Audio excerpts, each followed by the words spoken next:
Hi, everyone. My name is Gary Gomes. It's such a pleasure to be here again.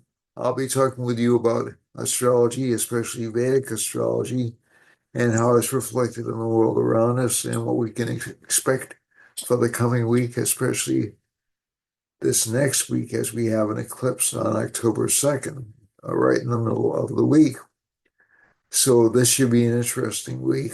By the way, if you want to contact me for readings, I also teach astrology, um, especially Vedic astrology. That's my specialty. Essentially, you can contact me. I can work with you, and I also do readings and answer questions, things like that. So the easiest way to contact me is at 508-525-0001. And you can also uh, contact me at GaryGomesG@gmail.com. So again, that's 508-525-0001. Okay, so again, I'm going to say it slowly because the transcription is not working that well. 508-525-0001. Okay, all right, so I keep missing that extra zero. Uh, but I think you'll figure it out. All right.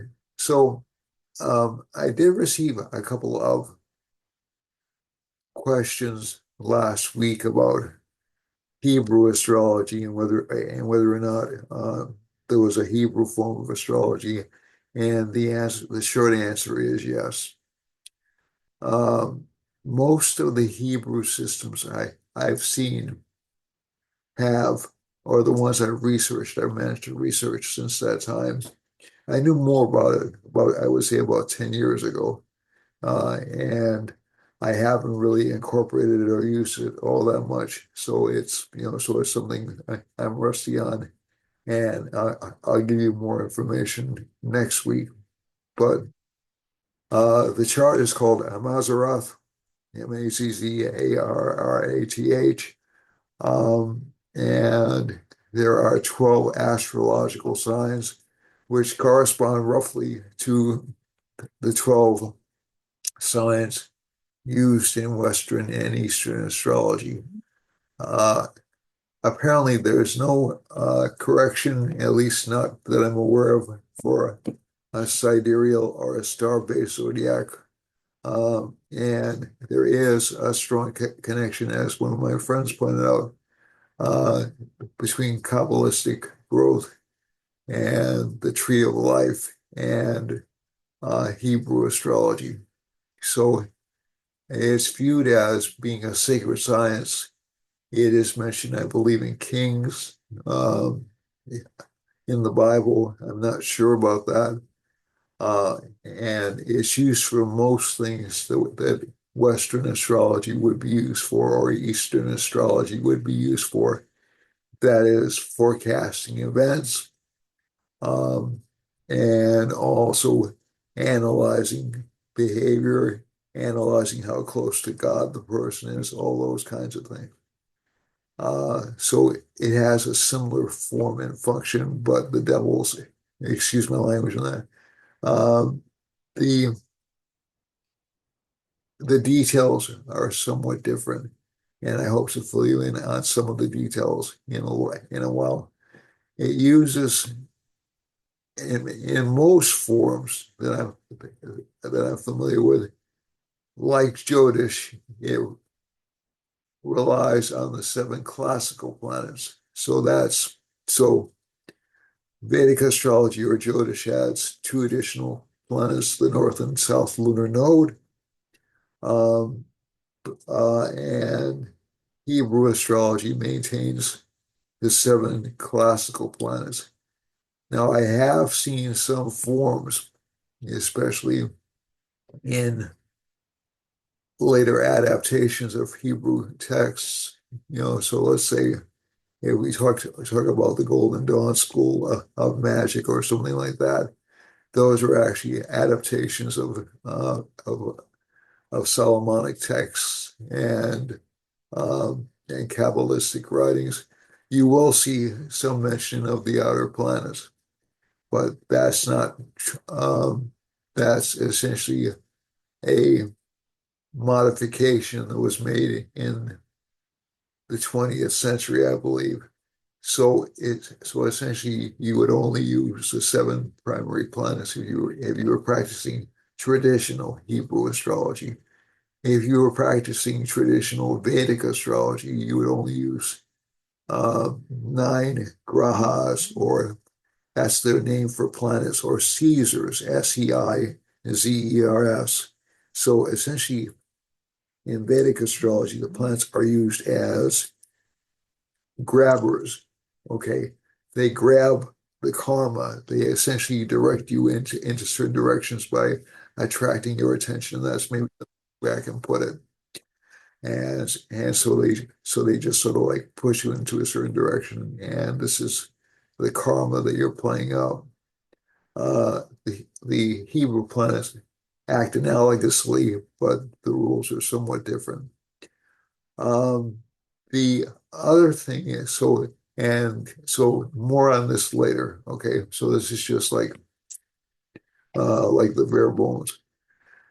Mayan astrology, from my familiarity with it, back in the 90s, there didn't seem to be a lot known about it. And that was what my friend Ken Johnson's uh, reference to it. So it seemed like they were just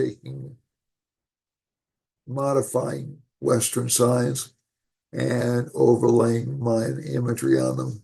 That's probably an oversimplification, but that's what it seemed like they were doing to me. Is a different, the Mayan calendar is different. A lot of the original Mayan codexes are gone. I think there are only, since I know, but I think there are only two original codices left. Um, and so, at least from what I was able to glean, it's based upon uh, roughly a 200-day cycle. There's a strong correspondence uh, with the movement of the planet Venus, which you also see in Aztec systems. And there are two divisions of the zodiac. And what I mean by divisions are two ways of keeping time. One uses a 20-day cycle. So the person born on the first or the 20th day of that particular cycle will possess certain characteristics. And a person born, and there's a secondary cycle, or it looked like, I think it was called a trichina, and that has a 13-day cycle to it. So we have these overlapping 20 and 13-day cycles. So that's all I can tell you about that right now. There is a strong animal imagery in Mayan astrology. When you come to think about it, there's strong animal imagery in Vedic and Western astrology too. So there seems to be a common theme. Certain astronomies have connections with animals. There are only a couple of signs in. Um, I think there's only one Vedic sign which is um, not living. Not a living being, and or maybe two maximum, and that would be Libra and maybe Aquarius. Every other sign represents some kind of a living being, and Libra is a scale. So there was one school of thought, I remember reading about it years ago from a fellow named Bepin Bahari, who was a really interesting uh, individual. I saw Bepin speak years ago, and Pepin and also some Western astrologers had not Western astrologers, some earlier astrologers, especially those who were involved with the Theosophical schools, once had a theory that Virgo was once Virgo to Scorpio was once one huge sign, and Libra was introduced as a way of moderating between these two qualities. So so essentially that would make Libra the youngest sign. I don't know how true that is. We have the whale sign, Ophiuchus, I think it is, in Western astrology, which was introduced as a 13th sign, but not many people. I read about that back in God in 1974, 75, something like that. And it's not common. Some people do use it, but it's really not commonly used from what I understand in Western astrology. I could be wrong. There could be like large components of um, of astrologers who use the 13th sign.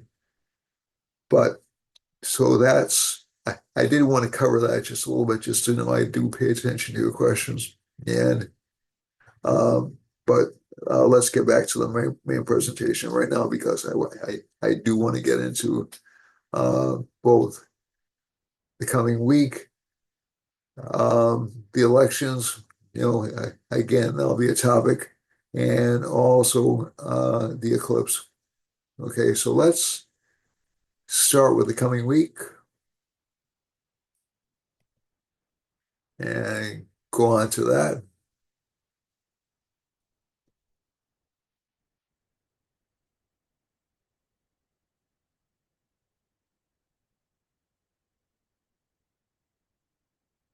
And again, forgive me if I made any mistakes. I was looking around for information on these systems for the past week or so.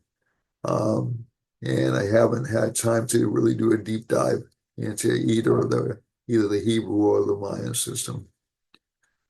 All right. So, and like I said, I knew more about it way back when as a matter of fact, there's another system of astrology in India called Panchpakshi, which has a rough correlation to Vedic astrology, but it's also what's called five bird astrology, and it's really eccentric. There are also different what I call different nadi systems. So I'm using a pretty conservative or pretty standard Vedic system, and then I'm using what's called Parashari and some Jaimini principles when I do these interpretations, and some Prajna uh, principles and Muhurta principles, which are essentially Prajna is question asking principles, and Muhurta is electional astrology. So when's a good time to do something, or when's a good time to um, start something? Okay, so all right, so I'm going to pull up the now chart, show that to you. Let's see now. Second, my friends, and close this down, and we'll open it up again. And there's the chart like magic. All right, not quite like magic. We're almost there.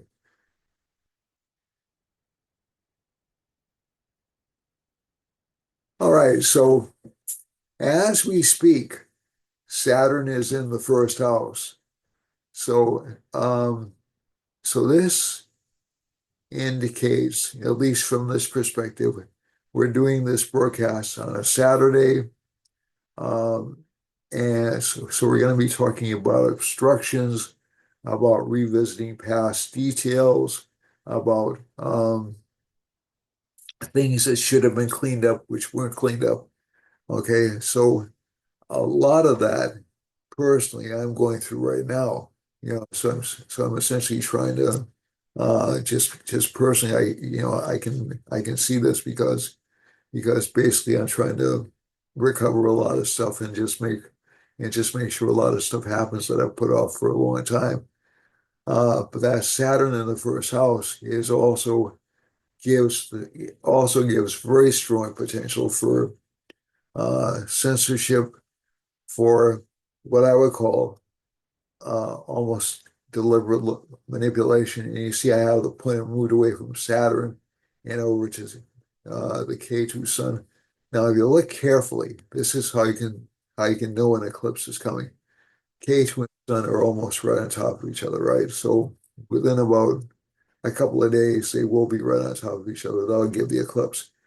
Now, keep something in mind. In Vedic astrology, Sun and K2 is friendly to the Sun. You know, they don't dislike each other. Even though, I mean, K2 wouldn't exist without the Sun, right? And K2's birthplace is considered Leo, uh, at least in some texts. So this is not really a bad placement for K2. But it does interfere to a certain extent with some truthfulness. It does interfere with um, honesty. It does tend to cause some lack of judgment on the part of people. Okay, so that's what we're going to be seeing. We're going to be seeing these kind of what I would call paranoid rants, accidents, possibly connected with media.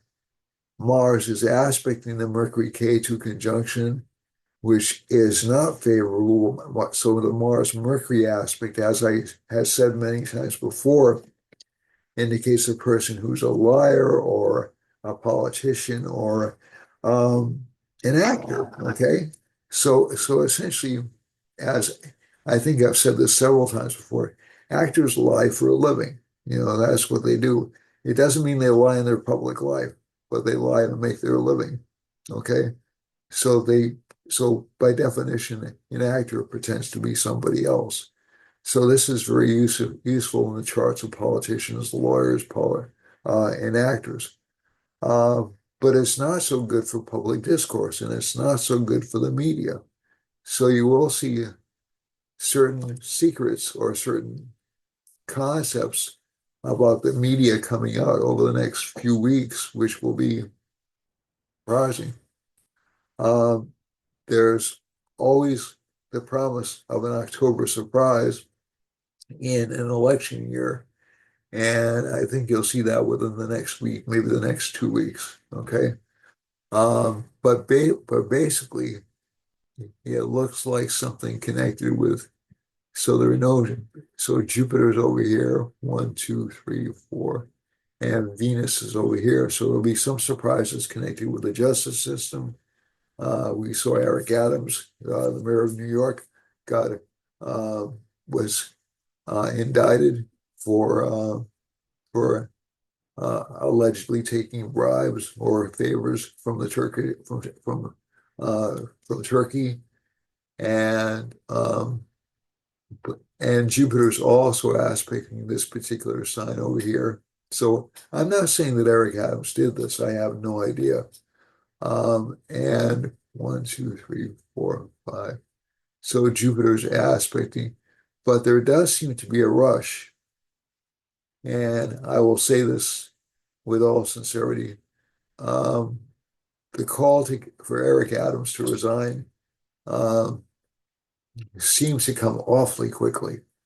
It's, it was, so so um, I tend to take the position that a person should at least have their day in court before they get forced to give up a position. Um, and that bothered me about Governor Cuomo. To be honest with you, that bothers me about a lot of things that have happened over the past few years. And this Jupiter aspect on K2 Mercury and Sun will sort of stop that. The other thing that we're looking at is Venus is in the ninth house from the rising sign. So a lot of the court events will be there. When Venus is weak, um, there's Venus rules Libra, and it's a sign connected with the marketplace, but it is also connected with fairness and um, equitable treatment. Okay, so Jupiter may be the right thing to do. Okay, so Jupiter is in Taurus, but Venus is about the fair thing to do. That is whether or not um, the punishment fits the crime, those kinds of things. And so you'll see, so you're seeing certain things come out since Venus was on Libra about what was that? I think the Freedom Project agreeing to take on Scott Peterson's case. Um, and I really, um, so I'm not advocating for Scott Peterson, don't get the wrong idea, but everybody has a right to appeal or a right to contest a decision. Okay. But this Saturn in the first house, this is really interesting because it does look like to a certain extent, because Saturn is moving backwards. Saturn tends to, number one, slow things down. Number two, get irritable. Number three, um, grind things to a halt until they're taken care of. In terms of financial matters, um, it's a little bit too easy to say that the Sun K2 conjunction happening on Wednesday will cause a stock market panic. I mean, the economic indicators have been relatively favorable over the past couple of weeks, so that may not be in the planets, but certainly there will be some kind of panic connected with governments. All right, and this will happen all around the world. This won't just be in the United States. This will be systemic problem. And as a matter of fact, since the eclipse is taking place in the Far East, uh, we've seen a lot of tension building up between China, Korea, and Japan. So this is why I'm a little bit more worried about this eclipse than I was about the other one, because the other one is Rahu. Rahu is panic. Uh, K2 is like Mars, and you have a Mars K2. So this can mean sneak attacks or disruptions or toppling of governments, those kinds of things. So uh, so Japan's welcoming a new prime minister in. He's got a lot on his plate. So let's look at the eclipse chart, but let's look over Jupiter in the fourth house. So a lot of attention paid on value, on justice, and also on what I would call because karma, because Saturn's in the first house. And when I say karma, I don't mean a person getting hurt. I mean it will require a lot of work and a lot of resolution and maybe even some taking back of positions that were popular because they were popular. I don't know if that redundancy makes any sense, but because everyone expected them to happen. Saturn doesn't let people off that easily. You have to explain your position.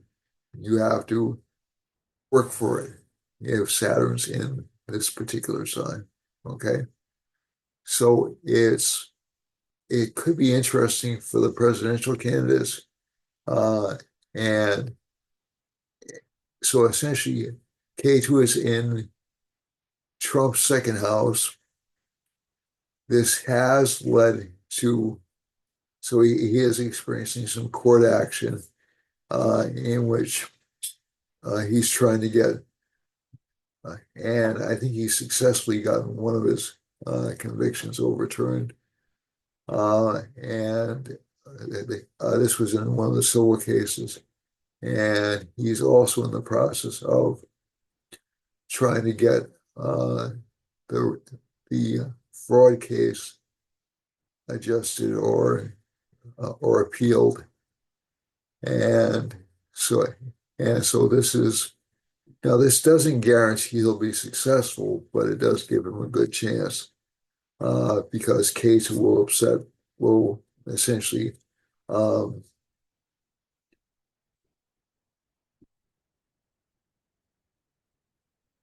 adjust things financially in his favor. He'll still have to pay out Kate, who's in his second house, but it'll be a little bit more optimistic for Harris in terms of so she's polling better recently. She's got Mars in her first house and Moon's in her second house just recently. This doesn't last long. This lasted only the past couple of days. But she has Mars in her first house, which is not a friendly planet for her rising sign. But it really doesn't make that huge a difference, to be honest. But she is coming under more scrutiny for what she's saying, the position she's taking, and she will have to explain a little bit more carefully. So this could lower her status. It could elevate her too. I mean, that's the weird thing about K2 in the fourth house. If K2's in this particular sign, K2 is like a flag in the chart. So it underscores the speech of a person like Donald Trump. And in Harris's chart, it underscores her position or her relative standing. Rahu is in her 10th house, and that can give success. It can also give the illusion of success. So it's far from over. I'll give you a final prediction once the eclipse week has passed, and I'll have my head a little bit clearer because that K2 is landing pretty close to my actual sun. So I'll have more clarity of thought. I still slightly favor Trump in the election, not because of any personal bias, but because I think the circumstances of the U.S. chart favor him just a little bit more. But the U.S. chart also favors Harris. So it's really one of the most ambivalent election cycles I've been in. So let's head to the eclipse and see what's going to happen on that particular day. Okay. So let me see if I can. I did have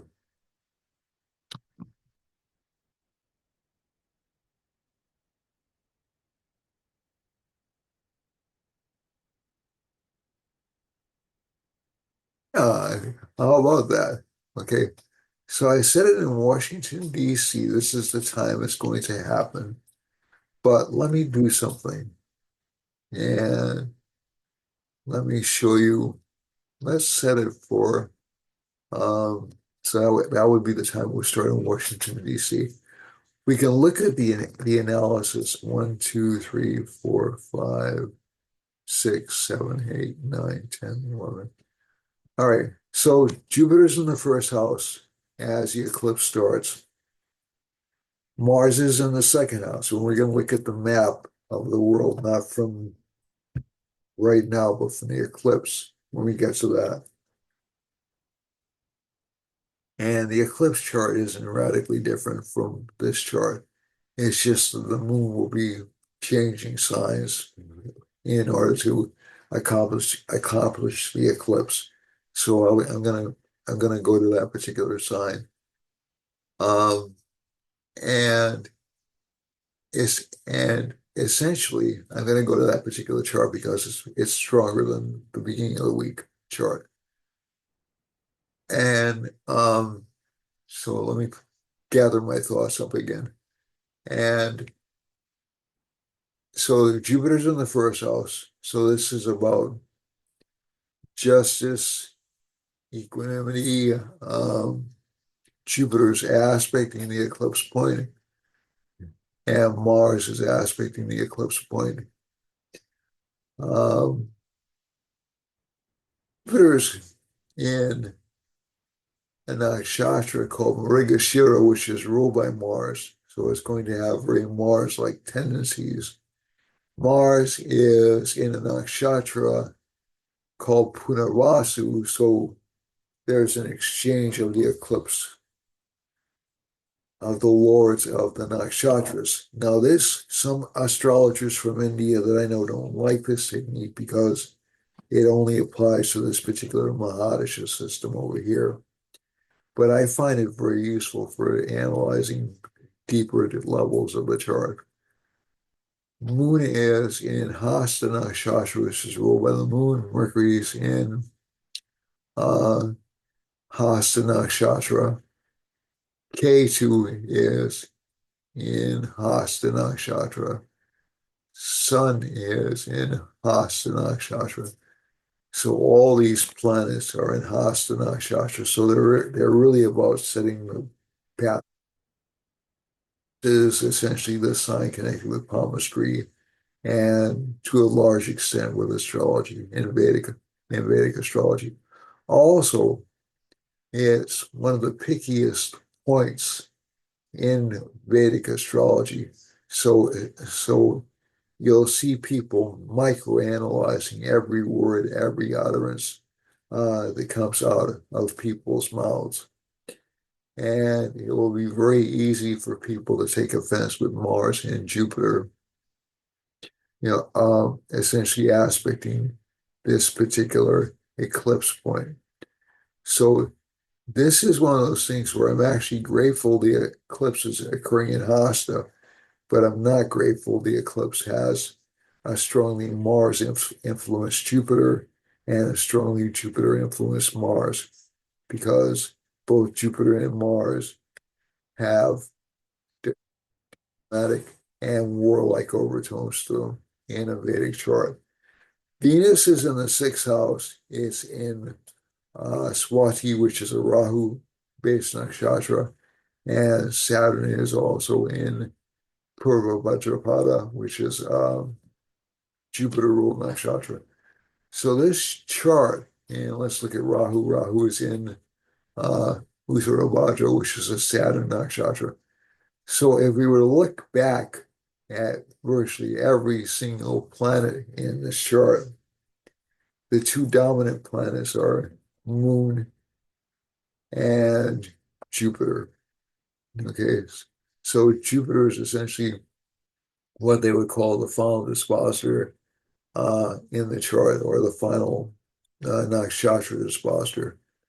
If we go over to the Navamsha chart, which is actually really important when you're analyzing an eclipse, you can see the Ketu sits in Aries, Rahu sits in Libra. So this isn't good for relations. This isn't good for, and over the next couple of weeks at least, eclipses tend to last for up to 9 months. But this is setting up conditions which can lead to both an economic mess and also a diplomatic mess. So essentially we're looking at places like Israel or Ukraine, or more likely the Far East.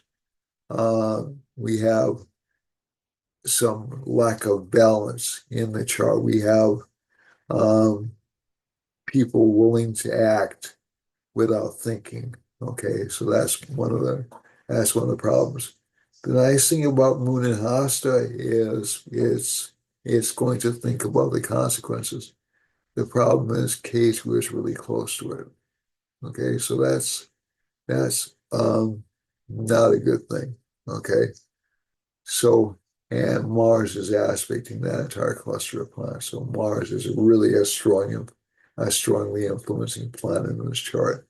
So we have three planets dominating the chart, or actually three planets if I include Mars, because Mars is really strongly connected to all these planets. So if we look at that, some potential for what I would call righteous war. I hope it doesn't happen. Some potential for Earth disturbances because Mercury and K2 are together. some potential for flooding. We do have that hurricane hitting up the East Coast. And Saturn in the 10th house, some potential for what I would call extraordinary government control, not only in the United States, but around the world. So prepare yourselves for that. Um, I think you'll see a rush towards censorship. We're already seeing it in small ways, okay? And this is not really connected with Lula in Brazil, although that's a part of it. We're seeing signs that governments are not really that concerned about censoring things anymore. They're not that concerned about limiting free speech anymore. It's more about staying in power. So that's kind of a warning. Uh, that's more of a threat to democracy, to be honest, um, to my eyes, than anything else that has occurred. Because if those institutions are shut down and we can't have a free exchange of ideas, then it's a democracy. It's an autocracy masquerading as a democracy. Okay. So that does have me worried. I'm going to be honest with you. It does have me worried. Do I think we'll hit that stage? Probably not, but we've come close a couple of times before. We came close during the Nixon years. We came close during the Bush years. Um, and yeah, as a matter of fact, during the Civil War, certain papers were shut down. There was censoring of certain press items during the World Wars and also Vietnam. And as far back as John Adams, the second president of the United States, he actually shut down the newspapers for a short while as well. So this wouldn't be the first time that we've seen it in this country. It's happened many, many times before. And it's really one of the things which is not an immediate economic issue to people, but it could be a determinant in how we're able to discuss things freely and openly. And it has uh, kind of um, frightening consequences if left unchecked. Okay, so all right, so I don't want to get pessimistic. Okay, that's not my natural nature. But again, there's always been an element of censorship in the press. It's not something which is a new phenomenon, but it'll be very tough to avoid that over the next few months. So let's go on to the individual signs. I rambled on about that for quite a bit, but again, some potential for water damages again, as we said before. Maybe even some overthrow of governments or some potential for war, but again, more so in the Far East and more so in the Middle East. Okay. But again, some domestic unrest is indicated by these combinations. And we have sent additional troops to um, Israel. Okay. So that's a Mars K2 kind of a combination right there. All right, so let's get to the individual signs, which I know most of you tune in for, or a lot of you tune in for. So the individual signs are Aries has Jupiter in the second house, so it will speak strongly. It will be very committed to making money and spending money because Rahu's still in the 12th house for the sign. It won't leave really until next June or so. And Mars is in the third house, so we'll make this sign very brave and very forceful. Um, we have Sun, Moon, K2, Mercury in the sixth house of enemies, so expect some minor health issues. Venus is in the seventh house, so relationship partners should be nicer. Saturn is in the 10th house, so career life should expand. I'm sorry, it's in the 11th house, so economic life should expand, but slowly. So this is not very different from what I've said to you before. It's just that home life will seem to be a little bit more contentious. For Taurus, Taurus has Jupiter in the first house, Mars in the second. The fifth house will give some problems with children and some moodiness with children and even some pessimism. Sixth house has Venus in it, so minor health issues, but mostly congestion. This sign is ready to fight, ready to argue. Saturn's in the ninth house, so this does actually give some increased promise of wealth, but you'll have to go back and do the work for it. And Rahu's in the 11th house, so this gives financial gain to Taurus. This is Gemini. This is June 15th to July 15th. Mars is in the first house, can give some problems with partnerships, and that will continue for this sign all the way through the end of November, or actually even into December, because Mars will enter a debilitated sign and be in the second house for this sign. So partners may actually be harsh or difficult or tough to get along with. Um, for we have uh, 1, 2, 3 and a half planets. I'll refer to K2 as a half planet. In the fourth house, some problems connected with home repairs and education, but the intelligence of this particular planet and the romantic involvement of this particular planet will be strong, of this particular sign, excuse me. Jupiter's in the it is the seventh house, Lord, in the 12th house. So there'll be a change in a long-term relationship. Hopefully it'll get a lot better. And Saturn's in the ninth house. That's a good placement for career luck. Rahu's in the 10th house, though some career frustration. For Cancer, Cancer is in this chart is has no planets in the first house. The first house Lord is in the third house. So this particular sign is very anxious to change things, anxious to start new things, anxious to get rolling, basically. Venus is in the fourth house. Home life will be pleasant. Cars will be pleasant. Saturn in the eighth. Again, some changes in overall life perspective, and you'll start to see that over the next, definitely start to see that get much stronger over the next 6 months or so. Rahu's in the uh, ninth house, gives good career luck to the sign again.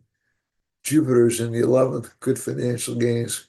Mars in the 12th, unfortunately, uh, extra expenditure on property or because of arguments. For Leo, Leo has the sun in the second house, so some misunderstandings connected with the sign, Moon and Mercury, but also some elevation of this particular sign because of that conjunction between the Lord of the 11th, second, and 12th house. So some obligations will have to be honored, but also it looks like some financial gain will be present. This is in the third house. Venus is will make this sign a little bit more diplomatic or a little bit easier to get along with people. Saturn's in the seventh house. He'll have allies or friends criticizing him or her for what he or she does, uh, or they does. Rahu's in the eighth house.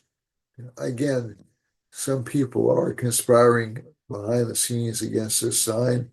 So you have to watch out for who you trust, particularly relationship partners.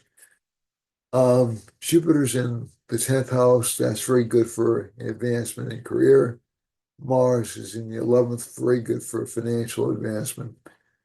So again, this looks like basically a good week for this sign, except for Saturn aspecting the first house, which can bring some betrayal or some problems with friendships. For Virgo, Mercury's in the first house, makes the sign very smart. This is Mercury heading towards its highest degree of exaltation. Um, and so it's extraordinarily bright. Um, it's with K2, so that makes it a little bit malefic or a little bit. You judge planets, you judge Mercury by the company it keeps. Sun and the moon really won't affect it that much, but K2 is considered a first-rate malefic planet. So this will make it easier for the sign to lie a little bit, but again, doesn't make it a bad sign. Okay. Yeah, but again, a bit too accident prone.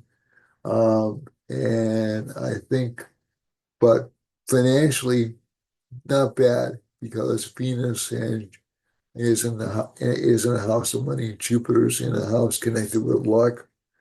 And the moon, the first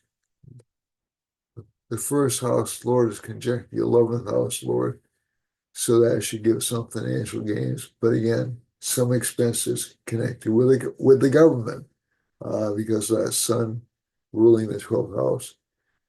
Saturn, excuse me, is in the 6th house, and this will be good for overcoming enemies or bad habits. Rahu's in the 7th house. Relationship partners seem difficult to read or understand, and Jupiter is in the 9th house, which is very good for luck. Mars is in the 10th house. A lot of your activity will be occupied with taking care of property.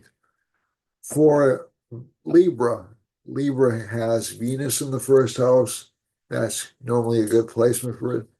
Mercury, for this particular sign, being in the 12th house, is not bad, but again, it is associated with a malefic, so it can give unexpected expenses, especially connected with spiritual pursuits. But there are some good things happening here.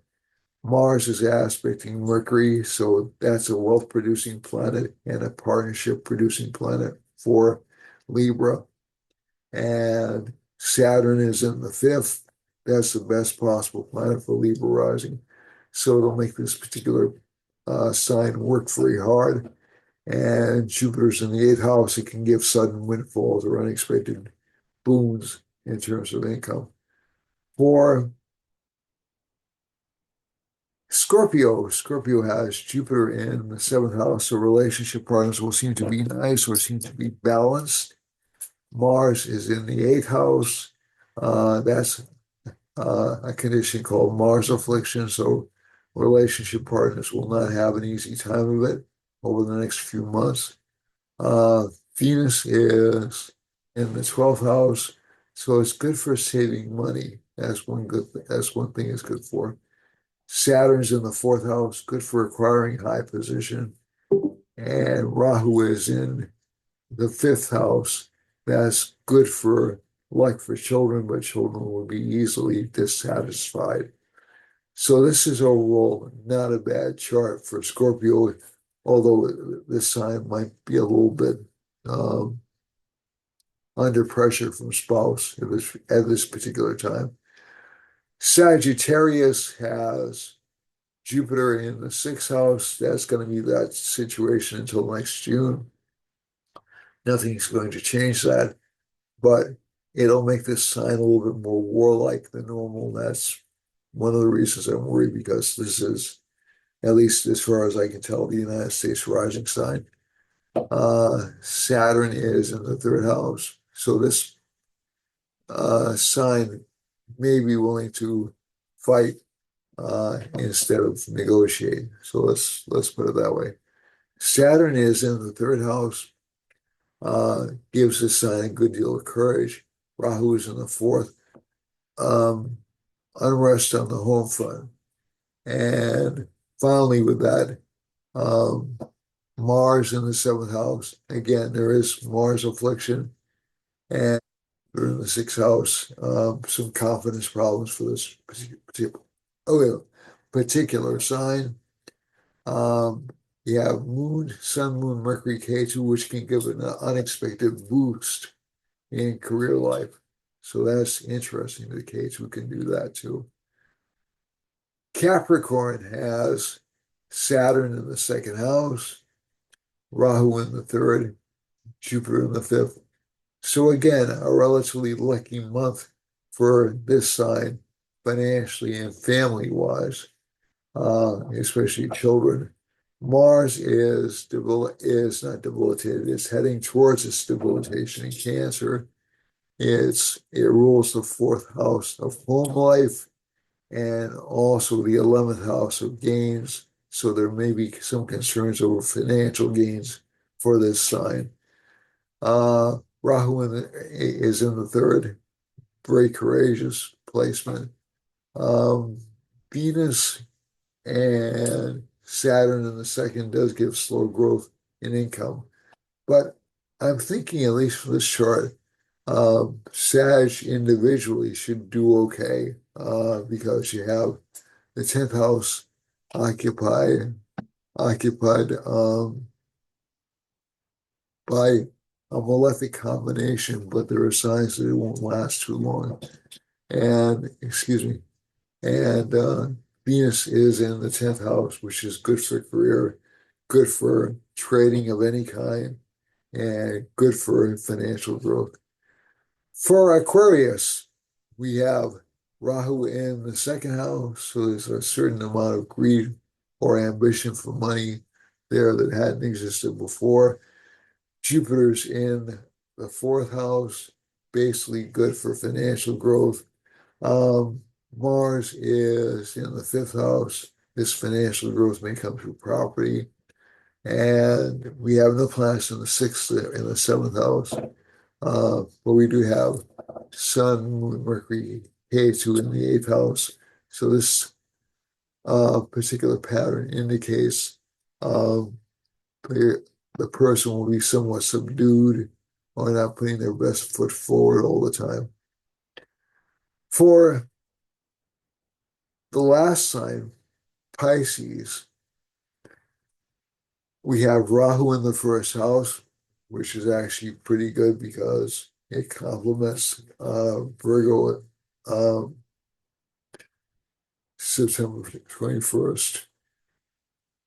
I'm sorry, I said something wrong. Um, my apologies.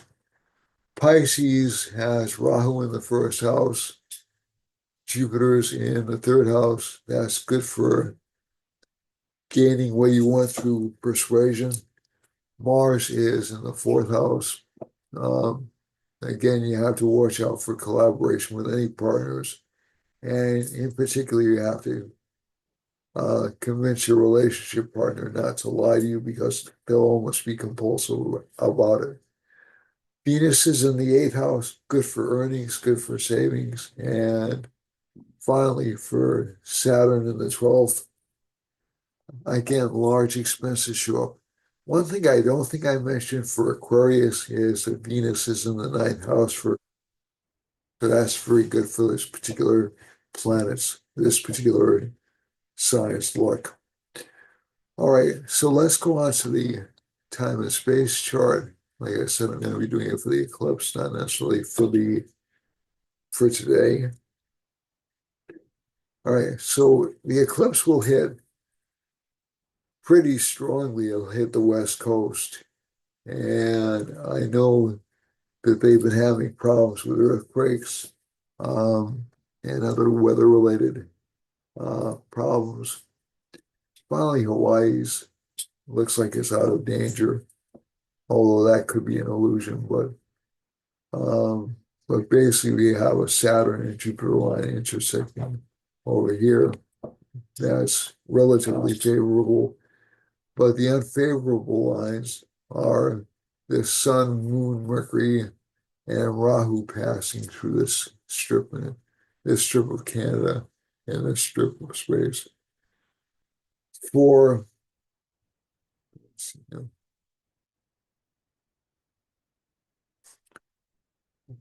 for oh, I need to shrink this a little bit. So this particular region of the United States looks like it's under some kind of turmoil or trouble or problems with its governments or some kind of natural catastrophes or economic problems.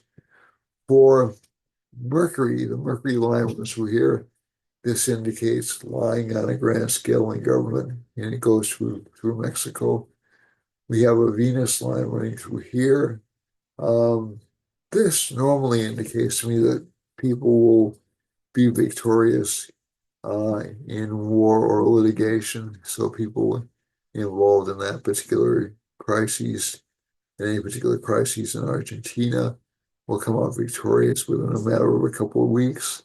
And we'll also have in Mexico some danger of flooding, Nicaragua, et cetera, et cetera. For there's a Saturn line. There's nothing really going through the Northeast except for a Jupiter line. And that's favorable overall for the Northeast. This is Jupiter's home turf after all. And actually Mercury and Jupiter, but Jupiter rules the North. Um, the a Jupiter line and a Saturn line over Brazil indicates increasingly harsh government actions, I would say, maybe even some economic instability. There's a Mars,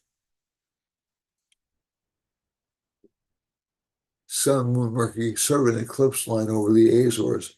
I hope they don't get hit with any really bad storms or have any kinds of natural catastrophes happen. They are a volcanic island, as is Iceland, so both spots, or excuse me, um, the Azores is a chain of islands, some of which are volcanic. So that's something to watch for. And Iceland also has that potential as well. For France, you have a Venus line running through France and the Netherlands, and there's a Mars line on the other side. So it looks like it'll be um, a relatively peaceful time in Norway, Paris, the Netherlands, although you will see all the way down to um, you know,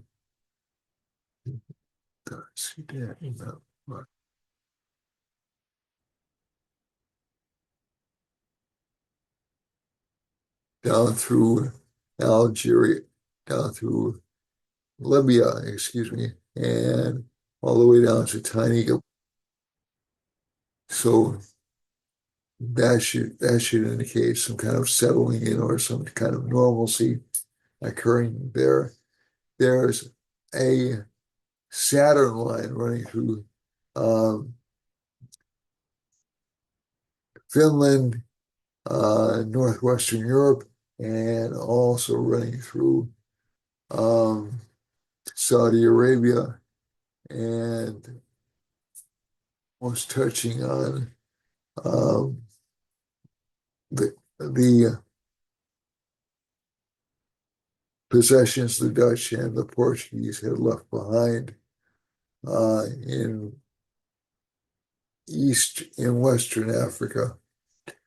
So this is going to be a crossroads um, for everybody, to be honest. It won't just be for a certain sector of the world. But the last thing we have to see here is we have a Saturn line running through here, and this can give unnecessary hardships to people in this part of the world. And a Jupiter line running through this and uh, lining up in I'm sorry, not Mozambique. What's the name of that island? That big island. I have a scar. My apologies. And you'll also have some panic in um, Afghanistan, Pakistan, some problems with the government in those countries, and also some problems with um, upsets to governmental authority in India. Um, so this will be interesting. There is a Jupiter line running through Ukraine, so maybe your peace settlement, let's hope and pray that's true this week. Um, and let's see now. And the last cluster of planets are actually fairly spread out. So we have a Venus line running through um, Vietnam, Laos, Cambodia, and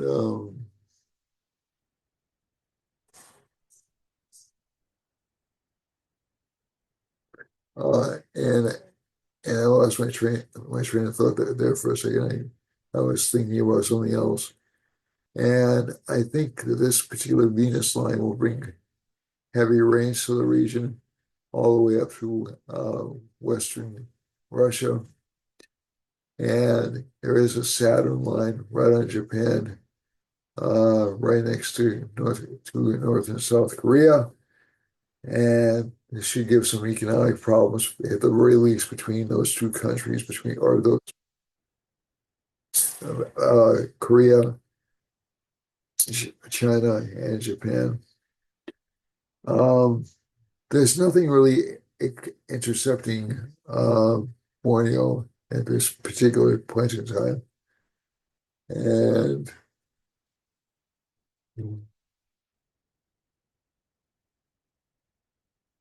so we have this threatening Saturn line over here heading down into Australia and a Sun Moon Mercury line heading down into Australia and also kind of abutting New Zealand. So we can see those governments starting to get more aggressive about speech, more aggressive about what can be said, more aggressive about economic policies, those kinds of things. So, although it's not really that horrible a week, the eclipse adds a certain flavor to it, and that flavor is always a little bit panicky. Okay, so that's it for this week. I love you all. Take care of yourselves. When you see opportunities to make yourself happy or to further your goals and ambitions, grab them. It's going to be a good time for you to do that, not because of any impending change into the presidency, but mainly because you have Jupiter and Venus favorably placed in the chart. And Mercury is also somewhat favorably placed. So these are essentially benefic placements of three key planets for success. So that's why I'm encouraging you to do it. Okay. All right. So I think that's it for this week. I'm getting a little bit tired, as you can probably tell. And I'll see you next week. In the meanwhile, keep the questions coming. I'll try to answer them more thoroughly next week. And I love you all. And please take good care of yourselves. You're very important to me, each and every one of you. If you would please subscribe, like, and share the channel, and I'll be happy to discuss with you anything you like in the chat area or in the or in the comments area. Um, I look forward to that. Okay. Thanks a lot, folks. Yeah, sorry I was a little bit disconnected, but I've been doing physical activity since around uh, you know t since around 8 o'clock this morning. I decided it would be a good idea to sit down and tape. So okay, so again is maybe overestimating my abilities. Okay, all right. So have a great week. Don't worry about the eclipse. Best thing to do on an eclipse day, meditate, um, write down your goals and dreams and ambitions. It's a good time to send those out to the universe. And don't worry. The eclipse actually in the United States doesn't happen until around 9 o'clock at night. So I wouldn't encourage you to engage. I would not encourage you to go out at that particular point in time, but if you want to, just be careful. Okay. So that's it for me for this week. This is Gary Gomes signing off and saying again, I love you and namaste. Have a great week. Thank you for watching. Bye.